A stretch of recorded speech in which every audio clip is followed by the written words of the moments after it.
quick, before we get to the show, Holtheads, just a reminder from me, Current Kurt, and Kateline. Hi. We need you to comment and tell us your favorite episodes from this season of True Crime Cleanup on ILH. So if you have a favorite episode, please let us know what it is via email. I'm LesterHolt@gmail.com. You can DM us on Insta or comment directly on Spotify or whatever, and we will get it. And why do we need them to do this, Kurt? Because the Lesties are just around the corner. 2 weeks away. This is a normal episode. Next week is a normal app. And then it's Lestie time, baby. So get those friggin' votes in. Hit the theme. Attention shoppers. We've got a cleanup on ILH. What the other wolves think? A true crime cleanup on ILH. Diabolical. Starting now. Oh, he's telling you that she's bats. Howdy, Wholeheads. Kurt Money here, alongside my co-host, Kateline. And we are here to discuss the show Body in the Basement, which we've never talked about, shockingly. It is shocking. Right? I had to double check. It's been on my list as a potential. I mean, because this baby, the last season for this aired like last October, you know? Oh, so, hey, if there's a new season, it should be coming along any minute now, actually. Exciting. Yeah. But we are doing the episode Body in the Basement titled Aroma of Death, which is pretty disgusting because I associate the word aroma with things you want to eat. Do you? Am I right? Don't you? The word aroma? No. What do you think the word aroma describes? Just different smells, different scents. I've only heard of it when it's like an aroma of pizza or something. I feel like it's only used to describe food smells. That's a pretty good smell, pizza. Yeah. All right, so before I get your thoughts, I'm going to read the IMDb description, which I have ruthlessly cut 2/3 of, because you know it gave too much away. Can't be having that. This aired on HBO Max, October 7th, 2025. In 1998, new homeowners renovating their basement discover a body. Boom. Done and done. That's all you need. IMDb description over. What'd you think of this app, Kateline? I liked this. I definitely want to watch more. I've never watched one before, but I didn't watch more because, again, I don't want to get them mixed up before we record. So Good. Once we finish, I will peep some more. Yeah. Now, I was wondering why we hadn't done this before, because it was surely on my list. And I realized it might be because there's a few no-nos in here that I forgot about until I already told you to watch it. Do you know the no-nos I'm referring to? Is there a dead dog? There's a R.I.P. a pup in here, 2 of them. Yeah. Did you not catch them? Then we're good. Oh. I guess it didn't actually occur to me that they died. I knew they were poisoned, but... Yeah. Well, look, I'm glad that was your reaction, because that was my first one where I was like, oh, I guess it is about that. But it's not front and center and stuff, so we're still good with it. But our story begins January 1998 in Salinas, California. They call it the salad bowl of the world, which I thought was fun. The Central Valley of California. Although Salinas to me is like really on the northern end of that. Of what? Of the Central Valley, of the salad bowl. Oh, I'm just saying what they said. Did they say they were central? Well, I mean, that's what the salad bowl is. It's the Central Valley. I gotcha. And I've been to Salinas, and it's of course really boring. Yeah, I know it. It's the home of former NASCAR driver Ernie Irvan. That's the only thing I know about Salinas. But this salad bowl business, so I knew this case. I remembered, what was it from? I thought it was a Dateline. It was not. It was, however, a buried in the backyard. But it's not in the backyard. It's in the basement. There you go, Kate. Now, what's super hilarious about what you just said, you're right. It's not buried in the backyard, but they changed the title for that one to Buried in the House. Okay. So I remind you that Buried in the Backyard, 6 seasons, 6 full seasons, a fifth of them are renamed so that they fit the premise. Like, for instance, Buried in the Woods, Buried in the Ice, Buried in the Desert. They've done all of those. I don't like that. You know, I've got a teensy little pro tip for them. Just call it Buried, man. Totally. Just call the show Buried. Buried. So now you don't have to rename it. Right around here. Yeah. So funny. It is January 1998. A new family moves into this house, and this show, the lady spends 30 seconds describing to us why a new homeowner would go look in the crawl space of a house. Wasn't that funny? It was crazy. Any home inspector would be looking in the house before they even made the purchase? Yeah, but This is immediately I'm confused. How has no one looked in this crawl space? yeah, or they don't need to describe reasons to. They just moved in. They were in the crawl space. Okay, done. You either store stuff in there yeah. or there's like duct work for the AC. You don't need to explain why a homeowner would possibly be looking at a section of their own home. Yeah. But the guy's down there and he's got great reasons for it, says the show. And if you're a new homeowner, you're going to find a lot of things that you want to fix in the house. And you're going to want to do as many improvements yourself as you possibly can. One of the places you might want to start is improving your ductwork. And he sees a little shoe kicking it in the dirt, and he goes, all right, I'm going to file that away, but do nothing else about it. Honey? Right? Men.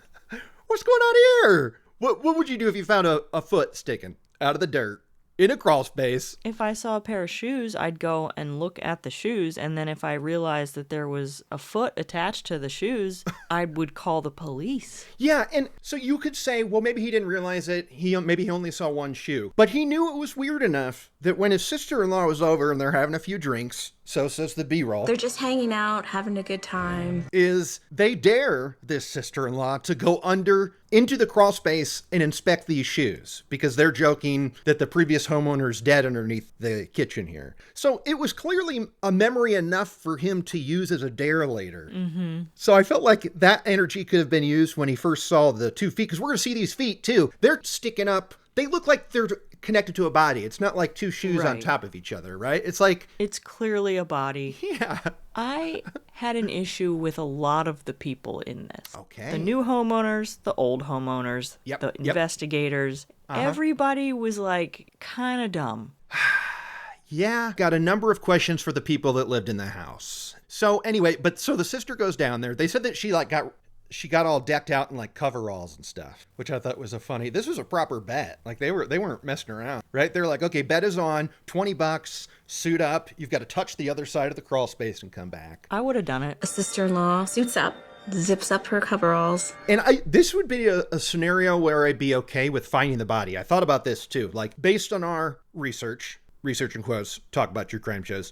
I feel like I don't want to be a person who finds the body because you're suspect number one. Mm-hmm. So even though it'd be interesting to find a body, I don't want it. No. But if a dude dares me to go under his house to find something and I find a body, I'm okay with being a part of that because I'm already like, dude, the homeowner told me to do this. Yeah. Don't you think? Absolutely. And also, it's a clear indication that the homeowner is also not guilty, because why would they ask someone to go discover this body that they knew about if they're the one who put it there? And Yeah. they also inevitably call the police after this. You're not going to call the police if you're the one who put it there. That's true. And, they do cover that in the app where it's like, first things first, we had to look at who owned the house when they're trying to determine this. But one thing I forgot to mention is that when the sister-in-law lifted the shoe, it wasn't just a shoe, it was attached to a leg bone. Mm-hmm. That's a pretty wild visual, huh? That's a pretty wild visual. But when she tugs at it, she finds that it's attached to a body. They call the cops, and we talked to the cops that reported to it that day. And the one guy's like, I was on my way. I didn't think it was a thing. I thought it would be a mannequin because this happens all the time, apparently. How? Yeah, I know. How many mannequins are out there getting buried or tossed? I guess a lot, right? On the side of the road, there's just store mannequins everywhere. Yeah. Are mannequins more in use in the 80s than today, or is it we're just not as obsessed with them? What do you think? I don't really do much shopping anymore, but when you go to a when you go to one of your fancy ass stores that I wouldn't even be welcome into. Kateline doesn't go to Kohl's. Of course. Kurt Money, you idiot. Any stores you go to, are they still rocking outfits on mannequins and stuff? Yeah. Word. But I think sometimes they're a little more eccentric looking. They're not necessarily a perfect human form. Right. Like weird sharp shoulders, or it looks like kind of like abstracty. Yeah, more abstract. Okay. So that if you were to dump it on the side of the road, I don't know that it would look like it certainly wouldn't look like a skeleton. Yeah. Yeah, maybe that's it. I feel like mannequins still exist, but there was a time when the process of making a mannequin was like, this will look like a human body, just with no skin or features. I feel. So maybe that's what was going on. Good, honey. But the cops show up and they go, no, it's a real body. And then the one cop goes, hey, those are Vans off the wall shoes. I know those kicks. He said Vans off the wall. He said off the wall. Okay. Did that not bump you? Well, those are the names of the shoes. Yes, but everyone just says Vans. The shoes were in almost perfect shape, but they were Vans off the walls. I've never been a Vans guy. Nothing against Vans or people who rock them. But to me, when he said off the wall, I thought it would be like me knowing that a certain Adidas are called Sambas. I thought it was just like the name of a popular brand. It's off the wall is the name of all Vans. Like yes, it's like calling Vans by its full government name. It was so strange to hear it like that, like its full trademarked name. Yeah, that's funny. To say Vans off the wall, I was like, this has to be. Again, I'm like, okay, so this guy's dumb. Well, he said it because he's like, it looked like shoes I wore as a teen. He said, oh my God, I wore those shoes when I was a teenager. And I wanted to say, bro, you live in California. Every single guy wore those shoes as a teenager. Yeah. You're trying to make yourself feel like a special connection to this. No. Okay. Wow, that's weird because that's exactly the kind of shoes I used to have. All right. So they first suspect the family. They bring in a forensic anthropologist. I forget her name. And it's no offense to her. I just know she's no Mary Case. Sure. She's no friggin' Miss Case on this. Come on now. But they kind of gave her a lead up to it, right? They really gave her, they were showing old photos of her. Oh, yeah. And she's talking about what she does and whatnot, right? She's apparently the region's top expert. Yeah. And they wanted to show us the history of her storied career as such. Yeah. She's only one of 5 in the state that are specialists at this. My name is Allison Galloway. I am Professor Emerita from the University of California at Santa Cruz. And she's talking about how we did a thing called poking, or it was something very obvious. What did she call it? Probing. She's like, when you walk around with a stick and you push it down, and if it's loose dirt, it'll go down further. Like to tell where something was just buried recently, right? She kind of breaks down how poking a stick into a ground would work. I thought that was mildly interesting. Like that even needs terminology. I know. Well, but she's right about how is the body positioned and stuff. But again, okay, here we go, Kate. Here's the bummer about this show. I mean, they blur even more than freaking Dateline. It's so blurry. Like I said, I couldn't even see which kind of Vans they were. It's just black blobs. Okay. Now, check your texts. Because guess what buried in the backyard, house had? But photos unblurred! Hella unblurred photos. Yes. How about it? But the shoes aren't in these photos. Forget the shoes, bro. They didn't blur the shoes in the thing for this episode. They did. They didn't. You can. I'll send you the screenshot of them. You can't. Like I said, you can't tell what kind of Vans they are. Right. How about those unbelievable skeleton shots I just sent you? I wonder if it's okay to show skeletons unblurred because there's no glop or skin or anything left on them. Mm-hmm. So that's not gory because it's just a skeleton. Yeah, I mean, but why the one show do it and this one didn't? I mean, I agree with you. I think if there's no glop going, but isn't that wild? Look, and like the clothes unraveled over time. It's wild. So anyway, this was a big shock when I fired. And of course, season 3's not on the cock anymore. So I had to buy the episode on Prime. Oh boy. Just more fun cock stuff where it's like, oh yeah, this show used to be on there. Anyway, so I'll post these on the Insta and hopefully you'll be okay that you can't see the shoes in their whole heads. But this was from Buried in the Back. I think they showed this or similar in what we saw. But I feel like this is the shot we got of the shoes. Yeah, and you can't see anything. No, but you can. Those look like somebody's buried feet, though. Absolutely. Like that doesn't look like 2 loose shoes buried in the ground. It looks like they are attached to a body, that there is a person laying there. Yeah, crazy. Okay. So they do the thing that archaeologists do with dinosaur bones, right? They're in there with a brush going they're sifting through stuff. They find projectiles. And also they could tell on one side of the brain there's like multiple holes. So this was a straight up murder. And they know this for a fact now. There's no question that we have a murder here. So they're talking to the owners of the house who found it, and they're wanting to wrap their head around this. And the owners go, "Oh, this is weird. A few days ago, we got a letter from your very police department, the Salinas Police Department, asking if the missing person case from this house was still active." What? What? What? Again, This is everybody's dumb. but this also falls into my proof of coincidences existing, right? Because they find this body days after they get a letter in the mail that says, "Hey, there was a missing person case at your house. Like, do you not, They had received a letter from the Salinas Police Department inquiring about a missing person, a person who'd been reported missing from that house in 1984. But so this is so weird. And we get the background that Salinas had been tasked with closing all their missing persons cases. And so what this entailed was, one, I was going, "Oh, okay, that's good. That seems like a hard thing to do." They're just sending out form letters being like, and imagine this. They've got to go back through missing person cases. And their way to work on that is to send a physical letter to a house and go, "At this house exactly 15 years ago, there was a missing person. Did you guys ever solve that?" This is us, the police, asking. Did you civilians Yeah. ever Yes. solve the case that you had us work on? Yeah. Your residence was listed as the last place the person was seen. Do you have any new information about this case? And they love to talk about how 99.9, they make the call and it's like, "Oh yeah, they came home, no problem." But we're going to find out it wasn't just a missing persons report that was filed. I mean, this was followed up on for a long time. This is very stupid. Yeah, and it's nuts to me. It doesn't say that anywhere in the folder or system. Like it's so depressing to think about. Like you don't even know that the person who lived here did call in a bunch and stuff. And whoever was handed the case 15 years later was just like absolutely clueless about the work that had been done before them. Absolutely.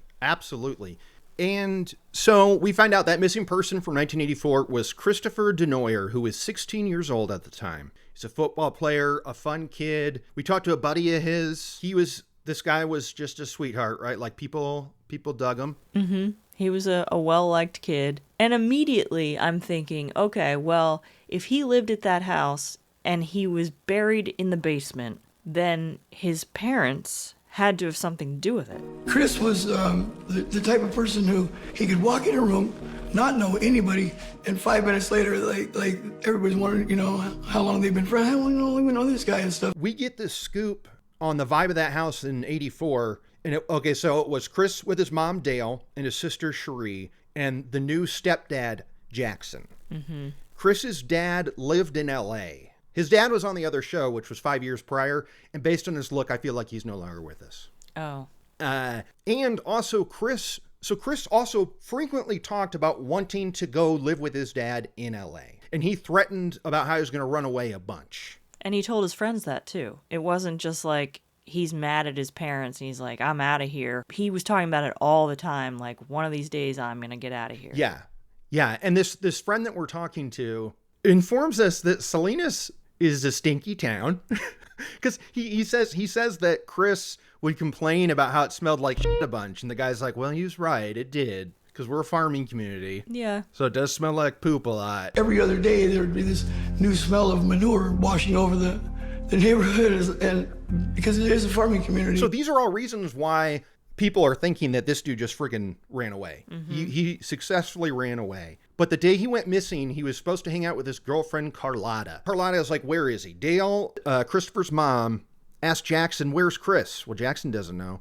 And Carlotta shows up and she's pissed because she's like, "We were supposed to hang out tonight." And they talk to the friend across the street and he's like, "The last time I saw him, he was carrying his dead dog," because he had just found out that the dogs were poisoned and stuff. Now, this episode makes a point of saying he had 2 dogs that he loved dearly. Yeah. Chris's biological father sent him 2 dogs for a birthday gift, and they were beautiful dogs. They were hound dogs. But they only say a singular dog with the poisoning stuff. We don't need to dig any further here. Maybe one of them survived. And I didn't even clock that the one who was poisoned actually died. Okay. Yeah. I just thought it was sick and he was holding the dog and walking around. He thinks that the dog had gotten into some rat poison. So a week passes. Everybody involved in this story, including his friend across the street, is like, well, he ran away. End of story. But Carlotta, that girlfriend, what's she think? She said he would not have done that without telling me, and he would have waited until after our date because he wasn't just going to stand me up. That's not what he did. And so she's adamant about this. Weeks go by, but Dale, the mom, she is freaking out. She's following up on the missing person report. She's putting up flyers. One time there's a sighting of Chris in Phoenix, Arizona. She goes to Phoenix to look for him there. There was a supposed sighting of Chris, like in Phoenix, Arizona, and she went and looked. And then a few weeks after Chris goes missing, a telegraph appears. Telegram. It says it's from Chris. He's out on his own, and you'll see me in the NFL. Yeah. Now, this episode didn't mention it at all, but Buried in the Backyard, they were talking about how that was a red flag to Dale, the mom. Like the wording of it was weird. He would not have said, you'll see me in the NFL. Yeah, and no one believed her. To me, it makes sense. Like, you know the way someone talks or writes. And if it's fishy, you got to tell people that. And now, since Chris left, we're talking to the friend who lived across the street. Since Chris left, there was a weird smell of death in the neighborhood. And the smell of death was so weird that Jackson, Cherie, and Dale moved out. Now, it wasn't until I watched this again and going, oh, the people in the house moved out. Because they're telling you they moved out because of the smell. This is where I feel like I could be siding with you, Kate, where we're dealing with dum-dums. Yes, because if they moved out, does that mean that they still owned the house? They just decided not to live in it anymore? No, I assume they sold it. They moved. To people who weren't the ones who found the body? No, to someone else, I guess. Now, who is buying the house that smells so bad the former tenants couldn't even live in it? Great question. They're dumb. The new owners are dumb. The even newer owners are dumb. The cops are dumb. Everybody's dumb. Yeah, I agree, because I guess this weird smell thing, there are towns in Indiana that when you drive through, they stink. And then you hear something about, oh, well, this or that. And it's like, oh, okay. But people who live there don't smell it anymore because you're like used to it. And so I don't understand how there was a smell of death in the neighborhood. Though the neighborhood did often smell of fertilizer, it almost never smelled of decaying bodies. It never smelled like that until then, and it smelled like that for a long time. Well, let's wait to the end. But I have more questions about this dead body and what was not done to cover the smell, because I can only think of countless other cases where the smell goes away, or it's only smelly to the house and stuff. Right. And if it smelled so bad, why did no one try to investigate where the smell was coming from? Well, I mean, we're going to find out. The reason why no one investigated is because they were told by Jackson, the stepdad, that Chris, the missing son, had a pet snake that escaped and had died. This is no joke. What every single person believes is that Chris had a pet snake that escaped and died and stunk up the joint. That's not how that works. A whole neighborhood from one dead snake. Yeah, but also just the house. This kind of goes to your point of the people in the house where it's like, okay, so the snake went missing and Chris went missing and there's a smell. Right. And you just buy it's the snake and Chris. Anyway, I don't know. There's a lot where it's just like, what? The show starts off with asking these questions because they're just as baffled. They're like, because this body is underneath the kitchen. So they're going, how did people have dinner here every night? Going, God, it smells like a dead body. And just thinking it's a snake and going like, it's so bad, we're going to move. We're going to move out of here. How could they not know there was something going on here? And what we know from decomp, from the smell, is that it is unmistakable and it is very pungent. Yep. Mm-hmm. Again, how do they have an appetite? Her stepfather, Jackson, told the biological father that, well, Chris's snake got out and it must have died in the walls, and that's what it smells. So it stinks up the neighborhood, then everybody moves. 14 years pass. It's 98, the body is found. The coroner is able to ID the body, Chris Denoyer, I believe through dental records. And the friend was super sad when he found out. He said something there that'll be on my list, perhaps. Kick ass. The cops were like, all right, we got to talk to this Denoyer family that lived in there in the 80s. They want to talk to Cherie, the younger sister. She lives in Ohio. They fly out to Ohio and interview her. Mm-hmm. And what does she have to say? She has no idea what happened to Chris. They didn't have a bad relationship. She's not like suspicious, or they're not suspicious of her at all, really. She just says, you know, we moved and he never came home. Yeah, and she was blown away by this information. This happens a few times in this app where the cops are like, you got to suspect everybody, but the way she reacted, we were like, yeah, okay, she didn't do it. I feel like that happens twice in this app. Right? Also, wasn't she like 11 at the time? The sister? Yeah, potentially, because she was the younger sister of the 16-year-old. So, yeah. Obviously, she didn't shoot her brother in the head a couple times and then bury it in the crawl space. Yeah. But they find out some more information from Cherie that Chris did not have a really good time at home because stepdad Jackson was far too strict and they really butted heads. Mm-hmm. And this is when she mentions the smell in the house too. Like the cops are still trying to determine if this is Chris Denoyer and stuff. And then they hear, oh yeah, and when he left, the house smelled like death for a long time and nobody did anything about it. So again, these cops are going like, we're getting the information, but it can't be real. We're not wrapping our heads around. This can't be how this unfolds. Cherie tells police that she remembers calling her dad, Mike, in Southern California around this time because she was so concerned about the smell. Oh, and when you were talking pungent and the smell and stuff, this is also why they have the archaeologist in there. She's going, it lives in your clothes, like it stays with you and stuff. And it's super gross. And then we get a nice explanation of why it stinks and how flies plant eggs in dead bodies and stuff. And she called it's pretty odoriferous. Odiferous. That's it. Odiferous. Great word for stinky, huh? Odiferous. It's a pretty odiferous process. There's a lot of smell that goes with that. Okay. Okay, Doc. So now they're thinking the suspects are Dale and Jackson, the mom and stepdad, right? Like, they were in charge of the house. They've got to be in on this. So they talked to Dale, Christopher's mom. She had to know something, they're thinking. Now, they did something that we've experienced before where they interviewed Dale at the exact same time another team is interviewing Jackson, the stepfather. Now, they were still married at this time, so this required some doing. But they're interviewing them simultaneously so that they can't reconvene with their stories. Right.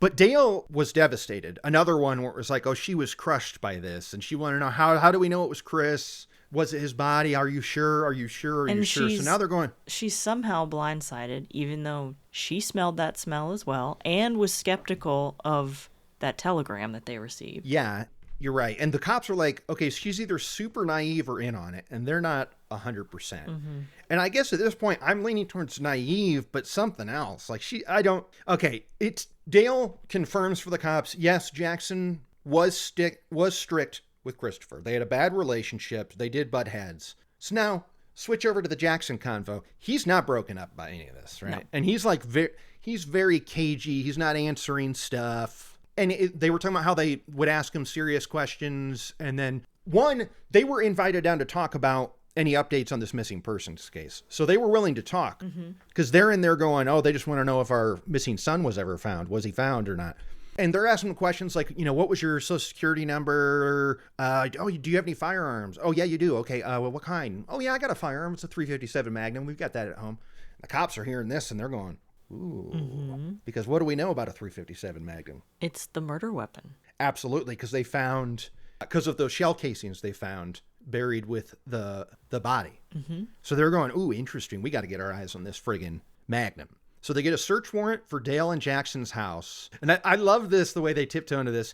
You would maybe call them hoarders. Right? Yeah. It appeared to us that Jackson and Dale probably fit the category of being hoarders. If you're asking, why wouldn't he get rid of the body and the shell casings? Why bury all the evidence right under their noses?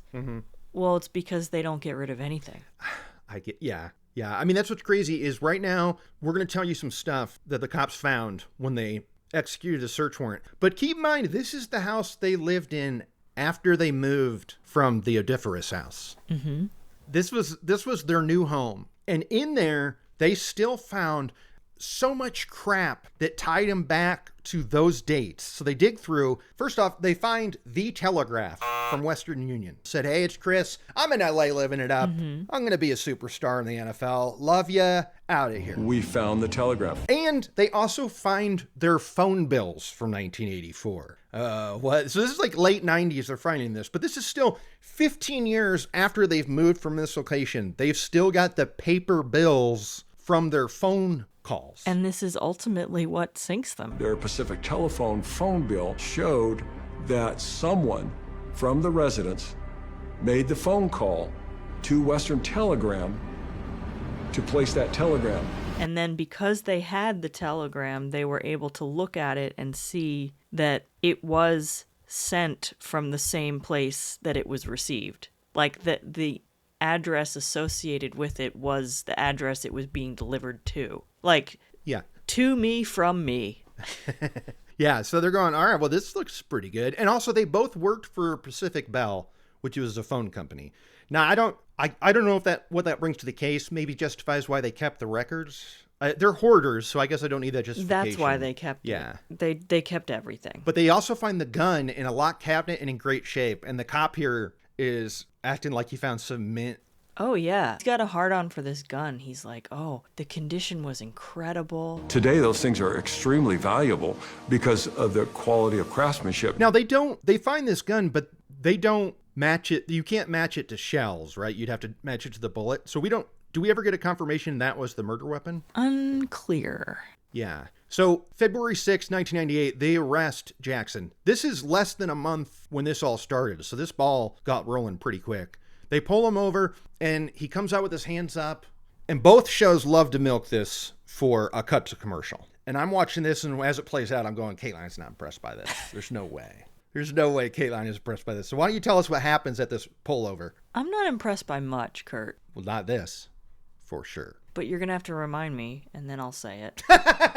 Okay, so they pull him over, and he comes out with his arms up and everything. But then all of a sudden, he leans back into his truck. Dives back. They say back. Dives back. And they're like, oh, he's going for a weapon. So he's got a gun. If he was black, he'd be dead already. Absolutely. I mean, that's the shocking thing here is that he's not lit up when he dives in. They don't light him up. He dives back in, and when he reemerges, he's got a traffic cone in his hand. And they're like, bro, what are you doing? And he goes and sets it behind his truck because that's protocol when you work for the phone company. If your truck is stopped, you have to put the cone out. And they're like, oh, he's a special kind of crazy.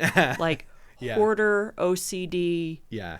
And typically, I feel like those things aren't characteristics of like a murderer, but his relationship with Chris must have just been so annoyed with all of his idiosyncrasies or something. Yeah, I guess it does speak to why Jackson would want to kill Chris, because he's clearly a rule follower to an extreme. So the cone story makes sense of why Chris maybe butted heads and why it was impossible for Jackson, this stepdad, to wrap his head around allowing this kid to live still, right? Like he's such a rule follower, yet would murder, which is breaking a pretty big rule. A big one. Yeah, you're right. You're right. So, real quick, B-roll, you busted. Time for a BYB. The shot that they use of when they're talking about all the cops, like pulling over Jackson on the side of the road in his work van, we're seeing cops outside of an SUV and cop cars, like outside of a house in a driveway, pointed at the house like they're waiting for someone to come out. Oh. Did you notice that? That's some lazy Pond 5 searching there. Absolutely. And I feel like they gave up the battle. Like it was the 11th hour and they're like, we can't find anything good. You know what? Just use that. Just use it. We got to render this. Yeah, this thing's got to get out of here. So absolutely a BYB there. It was pretty sad. Busted. Trial happens May 2000. Now, Dale believed Jackson, but by the time the trial happened, she divorces him. Yeah. She finally gets it together. So she was, by all accounts, just naive and clueless, I guess. Yes. So how crushing is that? I mean, she was still with this guy by the way. Still loved him. Yeah. I mean, we can assume. And seeing the pictures of him in court and shackled, this guy, what a punchable face. He had such a smirk going. Yes. At all times. And it especially was fitting when they're describing how Dale told officers that anytime she would spend money towards trying to find her missing son, he would laugh and scoff and say, there's no point. You're wasting our money. He would make fun of her. Yeah. For caring that her son was missing. Yeah, while he knows in his brain, he's the one who friggin' did it. This is... What a piece of... Yeah, and the guy lived with this just fine. Oh, yeah. Until he got caught. Crazy. So the prosecutors theorize that Chris was probably upset that his dogs were poisoned potentially by Jackson. Mm-hmm. And they think that Jackson just couldn't take it. He got that fancy gun out of storage and shot him. Why? Here's the few questions I have for Jackson and this body underneath the house and whatnot. So did this guy also murder Chris's snake? What do you think? Did he? Maybe he did. Because it's not like him saying that Chris's snake escaped. I'm buying that it's a fact that Chris owned a snake, right? Like, I'm just assuming that... Well, because his friends would have vouched for that. They would have been like, yeah, he had that snake. So I'm just curious when he realized that was going to be his out, or if he did it later and he killed the snake and threw it away. Like, I don't... Because there used to be a big snake that lived in this house. Now there's not. I have a lot of questions for this man about why he did what he did. I mean, it clearly worked. That's every half-ass excuse he gave. Yeah. It worked like gangbusters. I mean, so like it wasn't... The show makes a good point of this. If it wasn't for that dare, or if those shoes had been buried just a little bit more, they never would have found him. Ever. Well, again, a home inspector may have found it eventually if the next family moved in or something. I don't know. Things might have been different in the 80s and 90s, but I feel like they're going to take a look around that crawl space to make sure it's all structurally sound. Yeah, but this is now at the least the second family to move in since the murdering family. So I would argue, I don't know if that's a guarantee. But here's my question. Bodies stink. And if you're 36 inches away from them, they're going to stink. I get that. I'm having a hard time buying that that's the smell that the neighborhood smelled as well. I'm having a real hard time with that. Yeah, because then you think about all of the murder cases in history. Yeah. If the bodies smelled that badly, people nearby would discover evidence far more often. Yeah, and honestly, I was thinking, was John Wayne Gacy that good with the lie? Because he had 33 or 29 bodies underneath his house. And the neighbors... 29. Neighbors never thought the neighborhood smelled that bad, right? No, well, what's funny is we learned this in that cool show that came out last year.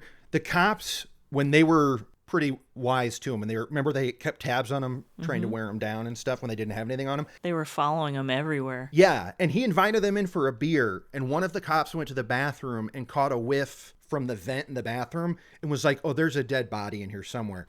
Okay, that's one body out of 29 that they're standing on. And this house, one dead body stunk up the whole neighborhood? A lot of inconsistencies in this story, you're right. Or that just speaks to the power of lie. Because lie is notoriously what you use to cover dead body smell, and maybe this is why, because If we have to say anything about Gacy, it's that he was successful at what he did. This is wrong. Okay, so that brings us to, he got second-degree murder, 17 to life. Now, the other show said he would be available for parole in 2021. So let's, you want to see off to the goog, see where he's at today? To the goog. First, I'm going to look up Christopher Denoyer. That'll get me to the wiki or something. There it is. Jackson Villarta. Okay, November of 2023, he was denied parole again. Boom! Sucker. Yeah. Rot in hell, bitch. Hell yeah. Now I'm reading this article. He's sorry. This is weird. Here's more stuff from the Telegram. It said that he was sorry he had to leave too soon and for being very rude. No. This that's family... like as if the stepdad wrote it, 100%. How could that be what anybody else wrote? That's clearly the strict stepfather talking. So stupid. I apologize for being very rude. What? No teenager ever would say that. No. So I got, like, you look at this up online, and a lot of people are very suspicious of Dale, the mom. I feel like she's just naive. She's the nicest way to put it. She lives with a hoarder. She lives with an abusive man. Yeah. That's true. I mean, we can only assume he treats her very poorly, considering he would make fun of her for missing her son. Yeah. Yeah. All right. I think it's about time for those lists. What do you got? Kate's unnamed list. Nothing. No. The one lady was talking about pieces, but it was pieces of a skull. So you got by the skin of your teeth, Kateline. Mm-hmm. Was not puzzle talk. So that's it. Yeah. That's all you got. That's it. On to Kurt's Kick-Ass List. Kick-Ass List. Fast Times gets a shout out twice in this app. Now, it might be the same moment from the same woman, but when they're describing how cool Chris was, she brought up Fast Times. I always think of the movie Fast Times at Ridgemont High. So I assume she's thinking the Sean Penn character. Why can't I place his freaking name? Can you? Oh, Spicoli. There it is. It absolutely is Spicoli. I'm dumb. Did you just pull that? Yeah. Nice. Nice. Amy Heckerling, man. That's your girl? That's my girl. Pretty cool. Okay, so boom, that's on my list. She did everything in her power she could do at that time in 1984. This was talking about what the mom did to find her missing son. She did everything humanly possible to try and find him with what was available at the time in 1984. That is a borderline talking about stuff. Now, in my days, there was no DNA. There was no this or that. Mm-hmm. But guess what? Again, it's my list. I'm letting it on. Okay. I say squeeze in there. Squeeze in there. And then that amazing BYB. But that's all I got for mine. Oh, wait! One more. Friend who was sad about... When we talked to the friend when he found out about how it was Christopher's body, he said he was the neighborhood James Dean. That's a list item. I think that works, right yeah. there. Of course. He was our local neighborhood James Dean. You know, he was the cool one. All right. Well, what else you got to say about this bad boy? We'll be going back to the basement at some point. Mm-hmm. What do you think? So we only have one more episode, Kate. What kind of episode do you think we should do next week? A funny one. A funny one. Okay. All right. Well, we'll see you next week. And don't forget to let us know what your favorite episode was for the Lusties, which will be airing in 2 weeks. And on that note, I'm Kurt Money. I'm Kateline. Forget the shoes, bro.